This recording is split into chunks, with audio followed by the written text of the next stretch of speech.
आणि पावसाळा अजूनही किमान महिनाभर दूर असताना पनवेल शहरात जाणवू लागलेल्या पाणी टंचाईमुळे लोकांचे हाल होऊ लागलेत। यंदा राज्यात सरासरीपेक्षा कमी पावसाचं भाकीत करण्यात आलंय। त्यात एल निनोमुळे निर्माण झालेली प्रतिकूल परिस्थिती यामुळे राज्यभरात आधीच चिंतेचं वातावरण आहे। त्यात पनवेल महापालिकेवर आत्तापासूनच 3-4 दिवसांनी एकदाच पाणी पुरवठा करण्याची वेळ आली आहे। त्यामुळे पनवेलमधल्या ओवे कॅम्प गावात पाणी साठवून ठेवण्यासाठी घरांसमोर ड्रमच्या रांगा लागलेल्या दिसत आहेत। तिथल्या एकेका घरात पाण्याचे 10-12 मोठे ड्रम्स भरून ठेवण्यात आल्याचं चित्र दिसतंय। या गावात दर 3-4 दिवसांनी जेमतेम अर्धा तास पाणी येतं आणि त्यामुळे पनवेलच्या रहिवाशांना रोजच्या कामासाठी लागणारं पाणी हे टँकरवाल्यांकडून विकत घ्यावं लागतं। टँकरवाल्यांसोबतच्या व्यवहारासाठी जास्त पैसे लागत असल्यानं काही ग्रामस्थ उन्हातान्हात जाऊन विहिरीतून पाणी आणतायत। स्मार्ट शहर अशी ओळख असलेल्या खारघरला हे चित्र नक्कीच साजेसं नाही। 4-4, 8-8 दिवस आलंच नाही म्हणजे कुठं जायचं, पण तेच आपलं घ्यायचं। खर्चाला बिरचाला पाणी आहे की नाही? हा ये ना, हे पुरवायचं आपलं 4-5 दिवस टँकर येतो, हे पाणी येतो, पुरवठा करायचा त्याचा।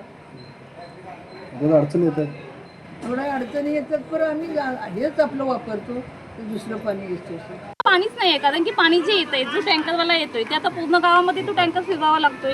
मग त्याच्यामुळे सगळ्याच माणसांना रोज पाणी येऊ शकत नाही। 8 ते 10 दिवसाचा हा पुरवठा आहे आणि म्हणजे घरात ज्या घरी पुढचे जे लोक आहेत त्यांची पाठची घरची पण लोक आहेत त्यांना पण हे पाणी दिलं जातं। मग प्रत्येकाला हे पाणी पुरवण्यासाठी 8 ते 10 दिवसाचा गॅप पडतो। मग त्यासाठी हे असे ड्रम लावावे लागतात। खूप परिस्थिती वाईट आहे गावामध्ये पाण्यासाठी आणि बघू शकता तुम्ही ड्रम वगैरे किती सगळे लोकांच्या घराच्या बाहेर ड्रमच भरलेत। विकत पाणी घ्यायला लागतं आणि पाणी खूप दिवसातून येतं, कधी 2-2 दिवसातून येतं आणि आले तरी 1 तास अर्धा तास बस। आणि एका नळावरती जेमतेम 2-3 फॅमिली पाणी भरतात। मंडळी, आपण पाहूयात आमचा प्रतिनिधी विनायक पाटीलनं पनवेलमधल्या या पाणी टंचाईचा घेतलेला आढावा।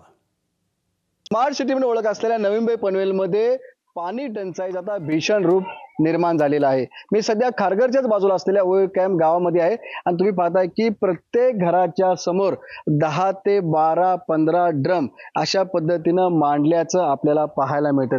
तुम्ही संपूर्णपणे हे घरं बघा, या सगळ्या घरांच्या समोर अशाच पद्धतीने हे ड्रम मांडलेले आहेत आणि 3-3, 4-4 दिवस आहेत या ठिकाणी पनवेल महानगरपालिकेच्या माध्यमातून पाणी पुरवठा केला जात नसल्यामुळे लोकांना इथे टँकरने पाणी आणावं लागत आहे। तुम्ही ही भीषण परिस्थिती पाहताय।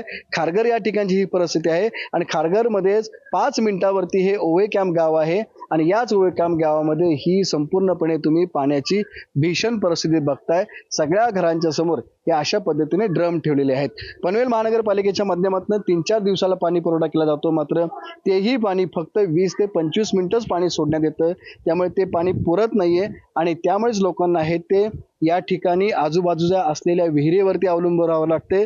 त्याचबरोबर टँकरने आहे तो संपूर्णपणे पाणी हे मागवावं लागते। त्यामुळे आपण एका साईडला बोलतोय की पनवेल शहर, नवी मुंबई शहर हे स्मार्ट सिटी झालेलं आहे, आधुनिक सिटी आहे, मात्र त्याच पनवेल शहरातल्या खारघरमधल्या या ओवा कॅम्प गावातली भीषण पाण्याची परिस्थिती या ठिकाणी पाहायला मिळत आहे।